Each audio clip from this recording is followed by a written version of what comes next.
Scots dressed as Vikings, the craziest vegetarian festival ever, and where unnecessary violence is frowned upon. This week, it's all about festivals.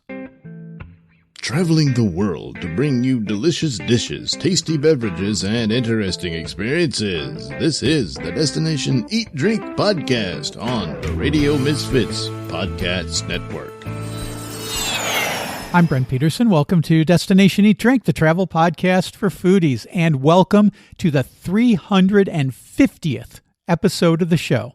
Hard to believe I've been doing this for almost 7 years now, sending out a new episode each week. Thanks to everyone who's been listening along on this foodie adventure. It's quite a ride. This week, we're partying at festivals in the far north of Scotland and Thailand and England and much, much more with travel writer Daniel Stables. But first, pause the show and rate and review Destination Eat Drink on your podcast app. Your 5-star review makes me happy and helps other foodie travelers like yourself find the show. And if you're planning a trip to Portugal, Spain, Belgium, or any number of other places I've written about over the 24 foodie travel guides that I've released, and if you're like me and think the best part of a vacation is the food and drinks you try, then my foodie travel guides are for you. Not only the best things to eat and drink, but where to get them and the best things to do as well. Download yours at buymeacoffee.com/destinationeatdrink, and thank you very much. Daniel Stables is a highly entertaining travel writer who has written for BBC Travel, National Geographic, and has written guidebooks for Lonely Planet, DK Eyewitness, Rough Guides, and more. Dan's latest book is called Fiesta, A Journey Through Festivity, and is available wherever books are sold. Dan tells me about some crazy, dangerous, and delicious festivals around the world, including a crazy ball game that sounds more like the Purge, a vegetarian fest that's anything but peace and love and mellow, and how some festivals work to dissolve society's hierarchy, at least temporarily. And I'm starving, so let's eat. Destination Eat Drink.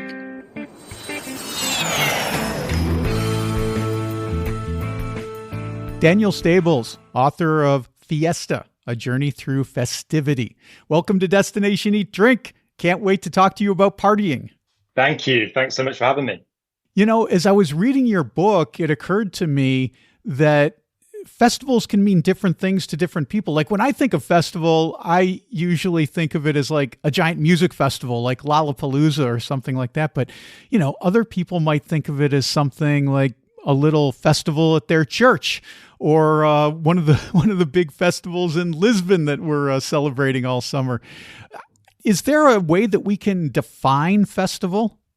Yeah, it's a tricky one. I think I'm the same as you, and well, most of the people who, when I told my friends and stuff I was writing a book about festivals, they would say, what, like music festivals? And that's what, I think probably a lot of us in the sort of, maybe especially in the secular world, we think of music festivals and we think of festivals. But when you kind of think more deeply about it, there's actually like so many different expressions of the festival phenomenon. It can be, obviously there's the ones that we, in the Western cultural calendar, we kind of all share without thinking about it that much. Christmas, Easter, for a lot of us, these things kind of pass by without us really thinking about where they came from, not just from Christianity, but the pre-Christian origins of a lot of these things. But then, of course, lots of festivals aren't religious at all. You might just, sometimes it's people gathering together because they have a shared interest, a photography festival or something like that, or a music festival. But I think for me, in writing the book, the things that I came to realize is that there are certain things that bind all these apparently sort of disparate events together. And that is that they kind of, the first thing to say is festivals are communal. They're about coming together. So festivals, even when within that, you can talk about private, solitary practice in the context of a festival. So at a certain time of year, people might, meditate on a certain subject or something if it's during a religious festival. But the point is, everyone's doing it at the same time. And then normally they will also involve coming together for some kind of shared experience. So it's a shared experience aimed usually at some kind of, the way I describe it in the book is some kind of connection or some kind of union, whether that's with God, each other, nature, wider society, or just something more personal, sort of within ourselves. But I think that's the thing that unites festivals really, is their communal nature, as opposed to a ritual or something like that, something more personal.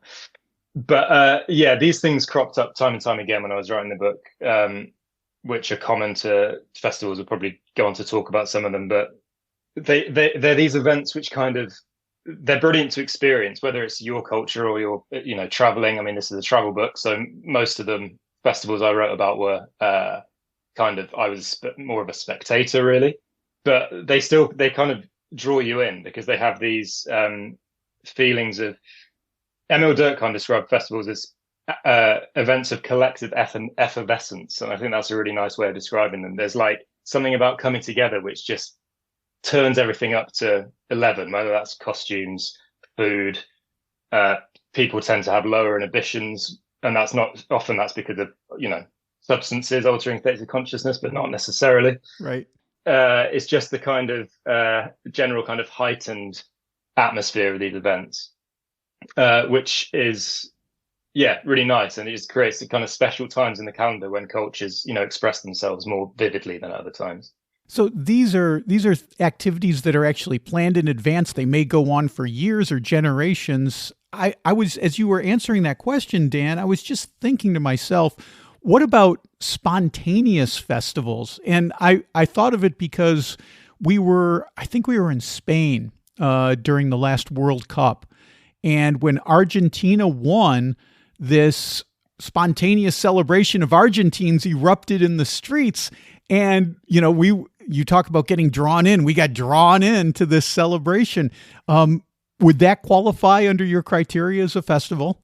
I think so, absolutely, yeah. And I think, particularly like you said, I mean, you mentioned is the Argentines finding themselves away from home, wanting to celebrate. And I think that almost sums up the essence of a festival, is like, because they're not necessarily obviously anything to do with nationality, although they can be, but it's kind of it comes from this imperative to, I think, express some element of your own culture, shared culture, crucially. And yeah, it doesn't have to be tied to a certain day in the calendar, although they often are. But yeah, certainly sounds like what you described would definitely qualify as a festival in my eyes. Yeah. I'm quite a bit older than you, but you talked about music festivals, and it made me, I actually think I brought up the subject. I think, when I was growing up, I grew up in the Chicago area. We had this thing called Chicago Fest. And Mike Royko, who is a journalist in Chicago, famously called it Drunk Teenager Fest, which I don't think was a wrong description. But I remember going to these, and with Chicago, this is in the 70s and 80s, they had still those classic blues musicians were alive, so they would show up to this, and rock bands and things like this. And this was kind of a precursor to some of these other music festivals that were going on. But I'm just curious, you're quite a bit younger than me. What kind of music festivals do you have in your memory that were, fun or interesting or exciting for one reason or another? Well, I grew up in southwest England, so for me, Glastonbury Festival was the big one. Of course. And Glastonbury is really interesting, actually. I kind of shied away from talking too much about music festivals in the book, just because I felt they were almost a bit too familiar, to most of us. Sure. But Glastonbury is really interesting, and music festivals in general. But Glastonbury is very interesting as a kind of example of how modern music festivals often kind of self-consciously try and recreate lots of these properties which traditional cultural festivals kind of engender organically. Lots of festivals obviously are like rooted in the seasons, for example. So as we speak today, it's the summer solstice. I'm down in southwest England, where I'm from, to go to Avebury, which is the biggest stone circle in the world. People gather to celebrate the longest day. Now at Glastonbury, Glastonbury Festival, they also have a stone circle, but it's not from the Neolithic. It's from 1993, I think. Okay. And people gather there to do, drum circles, and druids will go there. And no one's pretending it's thousands of years old, but it still has this kind of, it's about kind of creating the conditions to root yourself in these things which perhaps are more ancient. And I think music festivals generally as well. I mean, you mentioned drunk teenagers, which is obviously sort of a great thing about being a teenager is getting drunk and going to a music festival. Great rite of passage, which some festivals also are, something else to talk about in the book. But the thing of kind of, I mean, hedonism in general, is a feature of festivals. It doesn't have to involve drunkenness, although it often does. But I think there's something about transporting yourself into a different state of consciousness, definitely. But also the way that plays out in logistically is really interesting with festivals. So light touch policing is a very common feature of music festivals. Okay. So Glastonbury, for example, or many other, most festivals I think you would go to, public drunkenness and public intoxication of various other kinds. It just takes place in full view of, the police. The same with, like public nudity, things like that. And it's kind of these things which in everyday life would be seen as transgressive or in some cases even illegal, are almost allowed to happen in the context of a festival, perhaps because it's like a pressure valve kind of thing, or it allows people to, it's like, the authorities say to us, you can have this weekend or this day to do this stuff as long as you don't do it too obviously for the rest of the year.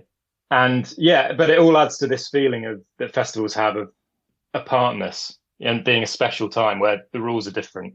The normal rules of society are upended and hierarchy dissolves. That's a very common thing in all kinds of festivals. This idea that everyone's on a level playing field. Lots of more traditional festivals, for instance, have like a uniform. Everyone will wear all white, for example, or people take their jewelry off. That's kind of this example of, social leveling and inhibitions dissolve, as we've mentioned. So music festivals have this kind of feeling of being, they're kind of modern and kind of manufactured in a way, but they're really interesting because I think they kind of often reflect these deeper impulses, which festivals generally are expressions of. Okay, so I think you've set out really nicely the conditions and the rules, such as they are, for creating a festival. Let's talk about a few of the festivals that you go to in the book. They're fascinating in their scope and breadth, I think. And I wanted to start with one of the first ones, if not the first one in your book, I can't remember, is this called Uphelly Ah? Is that how you say it? That's right. Okay. Yeah. Uphelly Ah. This is in the Shetland Islands, a place I haven't been to, but I would love to visit. What can you tell me about the Uphelly Ah?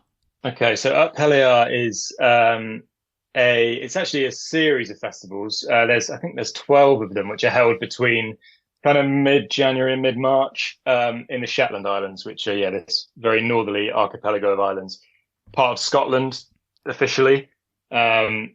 But it feels a long, long way from Scotland. And if you ask people, you talk to people in Shetland, they'll tell you they feel probably more Scandinavian than they do Scottish. And it is geographically, it's getting very close to Scandinavia. It's right in the middle of the sea. And they, it's kind of to celebrate their Scandinavian heritage, which is a genetic thing as well. Every winter, the end of winter, they mark the end of winter, or the end of Yule, as it traditionally would have been, by building a big Viking longship over the winter, and then they set it ablaze ritualistically, set it on fire. And traditionally they would push it out into the sea. Some of the smaller ones they still do. They don't any longer do that. The main event, which is in Lerwick, which is the capital of the Shetland Islands, but they all dress up as Vikings and they go marauding around the town. There's a main kind of squad. They're divided into that's called squads, and traditionally the squads, they used to do tar barreling, which still happens in parts of the British Isles, but wooden barrels get soaked in tar and then set alight. Oh, geez. Yeah, and it's that thing you get with lots of wintertime festivals with, fire is very prominent as a kind of, because it's so dark all the time. We got to create some light. You got to create some light, and I think it's symbolic of the return of the light and the warmth at the end of winter. Sure. And so they sometime in I think it was the mid 19th century, the kind of chattering classes in Lerwick gathered together and decided it was a bit kind of too boisterous and a bit too dangerous, probably, because they'd do the tar barreling and then they'd kind of have big fights in the streets and stuff. So they kind of decided to formalize it a little bit and make it more explicitly a celebration of the Scandinavian heritage of the islands. But it still is great. It still is very boisterous and great fun. Yeah, it's just a big knees up, basically. The main squad, the Jarl squad, it's called, parades through the town in the day, and they drag the galley, the ship, which is this beautiful construction, like dragon on the prow and amazing, painted different colors every year. But then they sort of doing Viking songs, Viking marches and stuff through the town. And at the end of the day, they set it alight. And then they have all night long, they have a series of parties. They're called halls in different venues around town. So the bigger one is in the town hall, but they also have them in schools and libraries and stuff.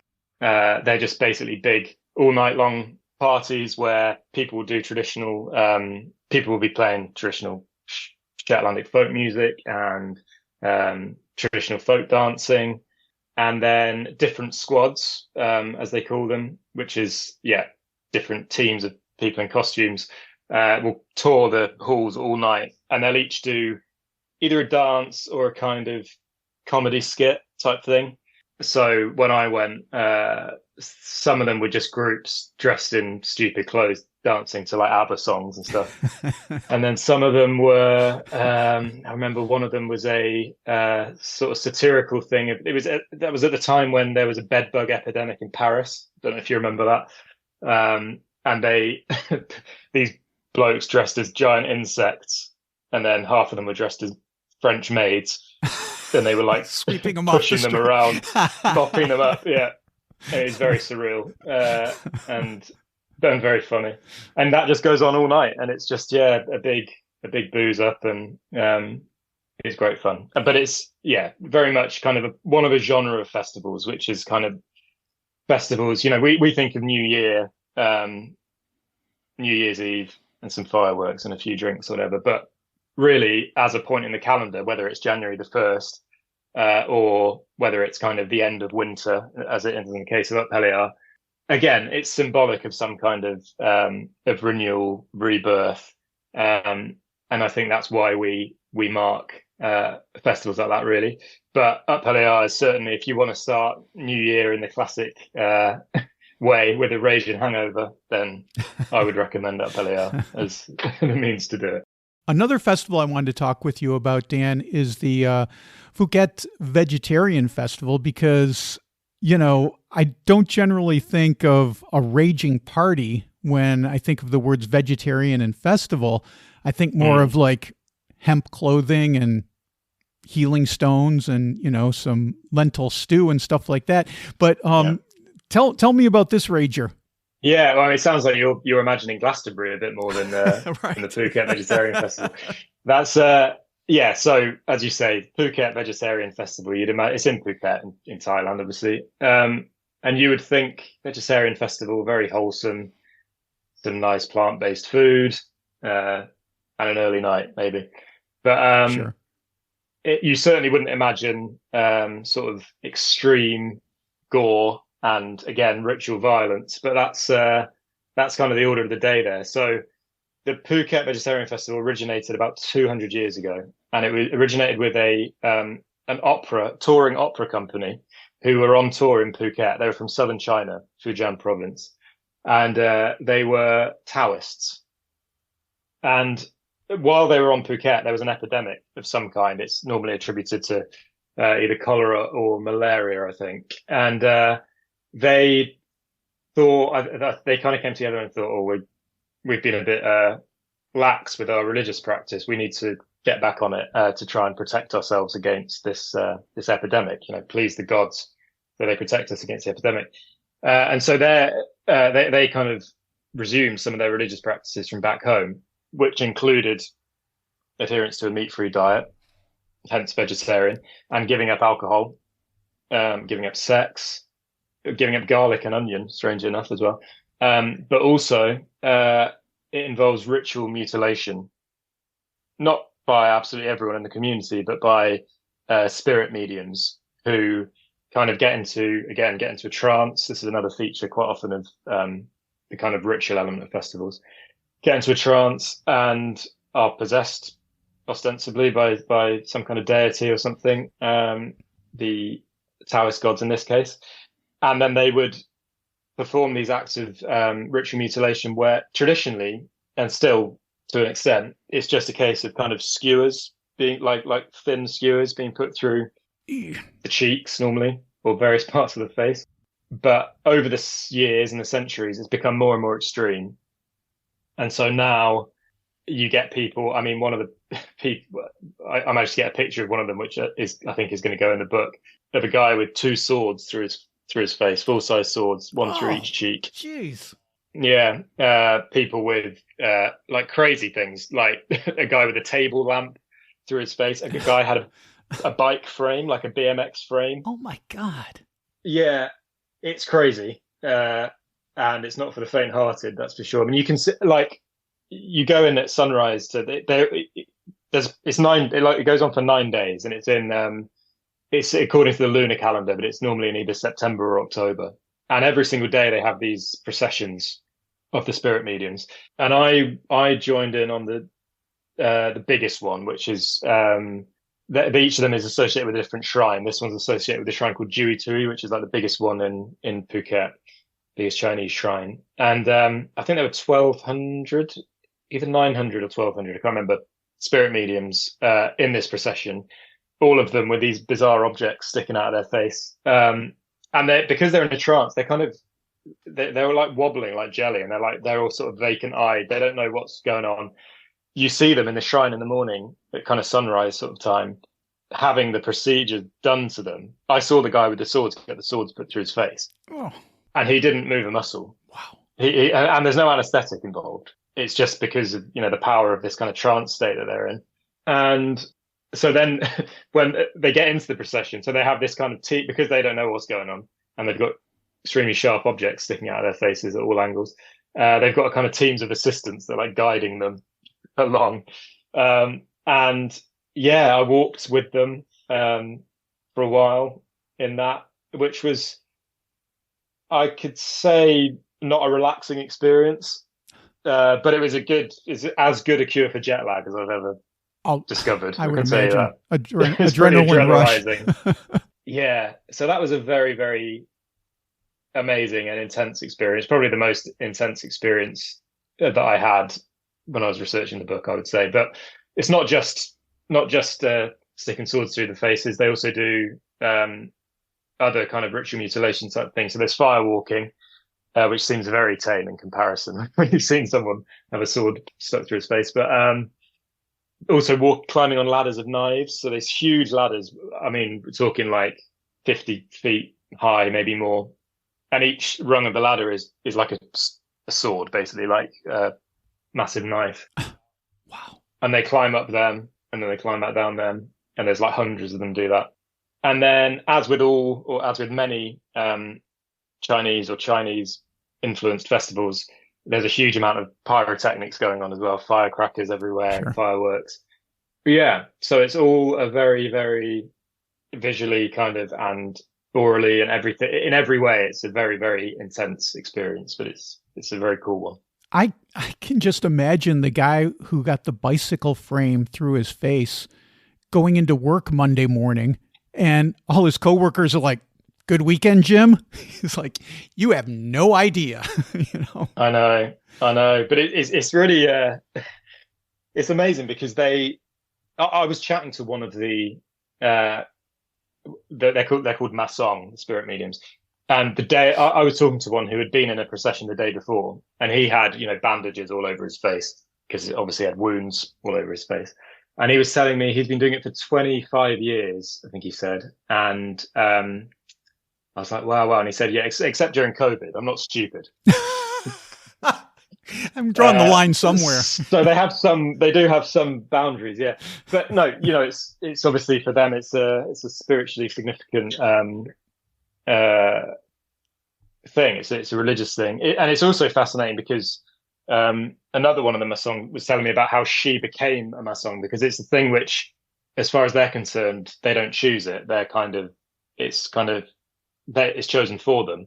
So she said when she was a kid, she had all kinds of illnesses and injuries, and it was everything was sort of going wrong until one day she fell into this kind of trance and then woke up, and she had in her hand, she had a piece of paper with Chinese writing on it. And she's a Thai lady from Phuket, so they don't generally speak or understand Chinese. I think it's Fujian Chinese. And so she took it to the Chinese shrine, and they said, "Oh, this is the name of your deity, which has now chosen you." And then she says that ever since then, all her problems kind of stopped. Wow. And when she's in this trance, she says she can speak and understand this language, which otherwise she can't, and she's never learned. So that's kind of an interesting facet to it as well. There's other kind of examples of that. Xenoglossy, as they call it, being able to understand a language that you couldn't before by mysterious means. But yeah, mysterious is the word. It's a very mysterious event. I mean, how they undergo these procedures without any anesthetic, crazy in itself, is pretty incredible. Even though, notwithstanding the human brain is a very powerful thing. Obviously, in trance states are very powerful, clearly, but it's an amazing thing to witness. Yeah. Did you have any good vegetarian food at the vegetarian festival? I did, but I mean, it's very, as my guide kept saying to me, just because it's vegetarian doesn't make it healthy. Sure. But there was a lot of deep fried vegetables and these buns. I got a real taste for these kind of steamed buns that they have, which are full of bright green pandan custard, coloured and flavoured with pandan. That was really nice. But they also have these very, very elaborate ways of preparing dishes with kind of various types of meat substitute, normally like derived from soy or some kind of plant protein. Sure. But they've really nailed the art of making them all so different and really resembling different. I can't think of the names of any off the top of my head, but I remember the hotel I was staying at, they had a kind of festival special menu, and it was like a set menu of these various kind of meat substitute dishes, and it was really, really good. Yeah. But when you're out and about in the festival, a lot of what you'll have is the street food type stuff, a lot of which is deep fried or sweet stuff, which is delicious, but doesn't make it healthy. One of the craziest festivals you talked about in your book was the Medieval Football Festival, aka Mob Football. And I was so slack-jawed reading this chapter that I immediately, after completing it, went to YouTube and looked up some videos of this. And it's just as nuts as you described, Dan. It is. Yeah. Again, a real vivid example of how normally transgressive behavior is just permissible at festivals.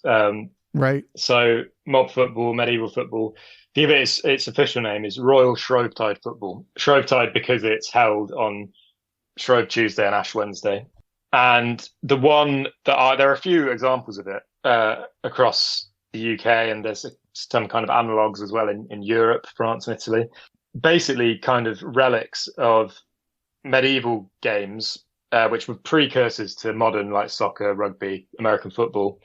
But they would basically involve a whole town splitting into two teams and just going at each other, normally in pursuit of a ball, which they would then try and get to one side or the other. That's basically the general kind of gist of it.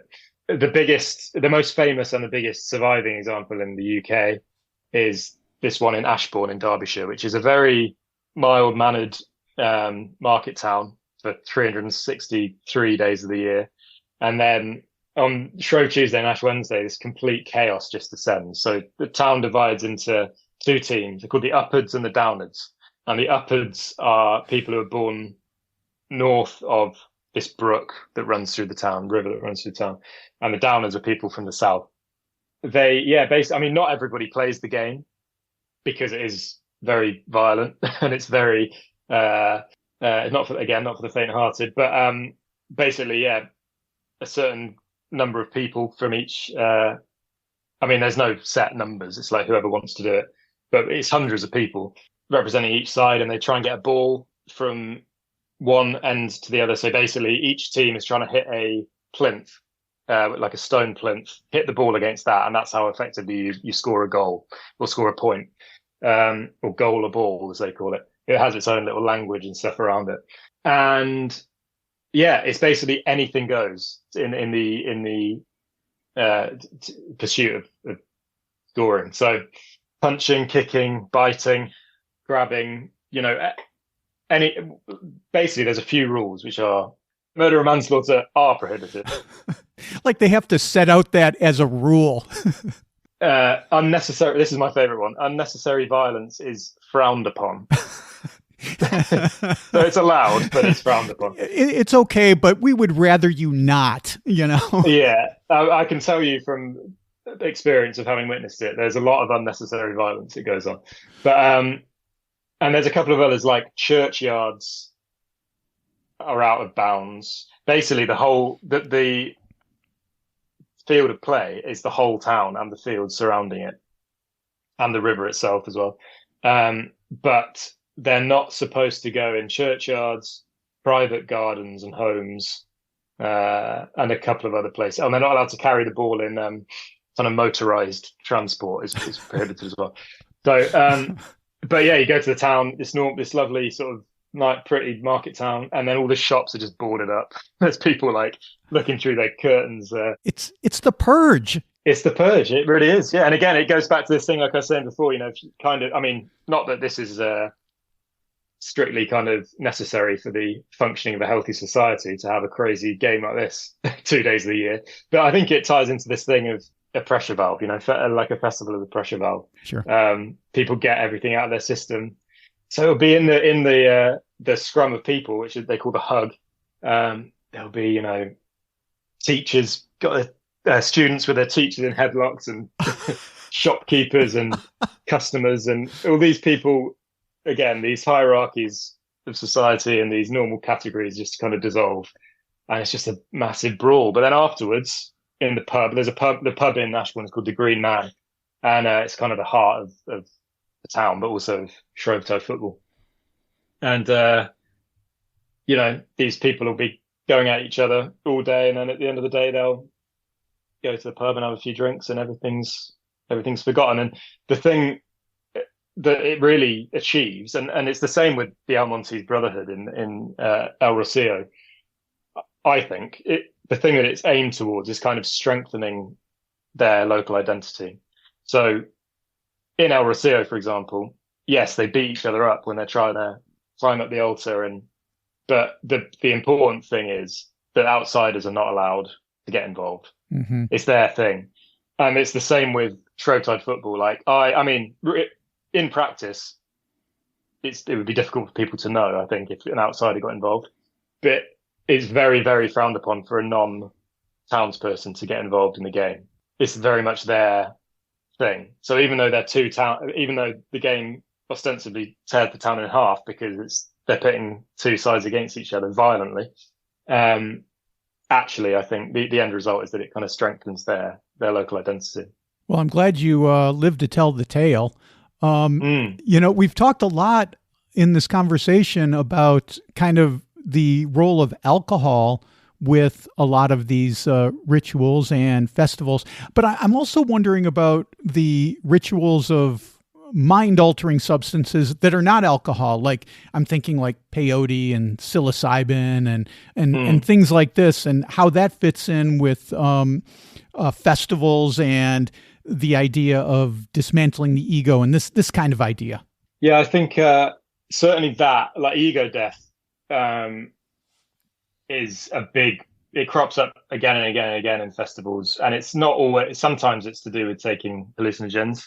Like you mentioned, peyote, like the kind of, it seems from what we can tell about Mesoamerican cultures, a lot of them used psychedelic substances as in festival settings as a means of kind of getting to dissolving the ego, because when you dissolve the ego, it leads towards this kind of leaning towards the collective rather than the individual, which right. I think ultimately is kind of the point really of festivals. alcohol, drugs, these kind of ways of effectively forgetting yourself so that you become part of something bigger than yourself. But there's also kind of other ways of achieving that. And I mean, I mentioned the trance states of the Masong in Phuket, and again, the people in El Rocio, the Brotherhood, seem to be in some kind of trance as well. But it's often, I mean, the festival which I focused on, I did a chapter in the book about kind of ego, sacrificing the ego in pursuit of this kind of collective experience. But the festival that I chose to focus on deliberately was one that doesn't involve alcohol or drugs at all. And that was one in Turkey, in a city called Konya, which is kind of the most significant city, one of the most significant cities in Sufism, which is the like mystical branch of Islam. And Konya is famous as having been the home of Rumi, who lots of people will have heard of nowadays as a poet. He, in fact, is the best-selling poet in the United States, kind of, because it's not really his stuff. It's like translations of his stuff, interpretations, let's say, of his work, often by people who don't speak Persian, which was his language. And they're often they remove anything religious from his poetry to try and to basically turn it into social media friendly, inspirational type stuff, which people enjoy, and that's fine. He's got a big coven of celebrity fans and stuff. But the Rumi of reality and of history was kind of, yeah, I mean, it's much more of you have to see him in the Islamic context. So his very much was kind of religious, ecstatic poetry. And ecstatic in the sense of the thing with Sufism is that it's geared towards mystical experience. So personal kind of mystical experience of God in the Islamic context. So the way that's often achieved is, in Rumi's case, writing poetry, but also Rumi originated the tradition of what we now know as the whirling dervishes, which are, oh, that's right, people who dance around in very much the same thing with the intention of getting into a trance. And the stated aim, in fact, of whirling is to dissolve the ego in pursuit of some kind of union with God. So it's very interesting to kind of compare that with, I mean, even though, so Rumi's language is very interesting in the Islamic context because he uses metaphors like very kind of sensuous. Like he will talk about, in the same way that Omar Khayyam and people do, other kind of Sufi poets, he'll liken religious experience to drunkenness by wine, for example. Or he describes himself as he describes God as his lover and himself as a lover of God. And Shebi Arus, which is the name of this festival, means wedding night because he spoke of his death. It's held in December to mark the date of Rumi's death. And Rumi spoke of his death as his wedding night, because it's his union with God. So it's this kind of language which seems quite iconoclastic when you think of it in terms of how we in the West normally think of Islam, especially in the modern day, which is as not a particularly kind of sensuous thing, more austere maybe. But that said, it's metaphorical, it's not actually to do with drinking wine and all that kind of thing. Sure. But it struck me as interesting that this ultimately, when you have people like Terence McKenna talking about ego death in the context of LSD and things like that, ultimately it's the same endpoint as is being aspired to or experienced by whirling dervishes when there's no substances involved, but they kind of whirl themselves into these states of ecstasy and in order to forget themselves and kind of connect with something greater than themselves, God in this case. Daniel Stables, thank you so much for being on Destination Eat Drink. Like I said, I really enjoyed reading the book, and I'd like to end this conversation. There was a quote that you wrote that I would like to share with the audience. Politics is overrated. Culture, food, festivity. This is the stuff of life. And that quote was so great that I wrote it down and I thought, this really distills a thought process on how to live, how to exist in this modern world. So I want to thank you for that. I thought that was a great quote. And the book Fiesta, Journey Through Festivity is a fantastic book, and we'll have a link in the show notes so that folks can pick it up. We've just scratched the surface of your book. There's so many other interesting, exciting festivals that you describe, and so many different kinds of people that you meet along the way. Thanks so much, Brent. It's been great to chat. Thanks for having me. Okay, that's Daniel Stables. We got pretty deep on that one. So interesting. Dan's book, Fiesta, A Journey Through Festivity, is out now and available wherever books are sold. There's so much more to this book. It is really fascinating. And I've got a link to Dan in the show notes, or you can get him at danielstables.co.uk. And if you want to hear more from our conversation, including Dan telling me about an insane religious festival in the south of Spain that sounds more like punching and copious amounts of sherry, become a member of my Substack. Members have access to the full interview, and you can become a member at destinationeatdrink.substack.com. Well, that's it for this week. Next week, we're exploring South America from a British perspective, where traditional English tea is served with dulce de leche, a fourth daily meal, and a giant plate of hangover food. Don't miss that. Until then, check out more foodie travel at destinationeatdrink.com. I just posted my latest video from my Italy road trip. This time, we're in the mountains of Abruzzo and Mont Sant'Angelo for a local pasta dish and a limoncello with some of the most amazing views ever. You can see that video by clicking on the video tab at Destination Eat Drink, or you can go to my YouTube channel. That's youtube.com/@DestinationEatDrink946. I also posted a brand new story. This one is about Portugal's answer to French toast, and it is delicious. You can find out all about it and see pictures at destinationeatdrink.com/blog. Destination Eat Drink is distributed by the Radio Misfits Podcast Network and Ed Silla. Thanks, Ed. I'm Brent Peterson, and I'll see you down the road. Join us next week for another culinary adventure on Destination Eat Drink, a presentation of the Radio Misfits Podcast Network.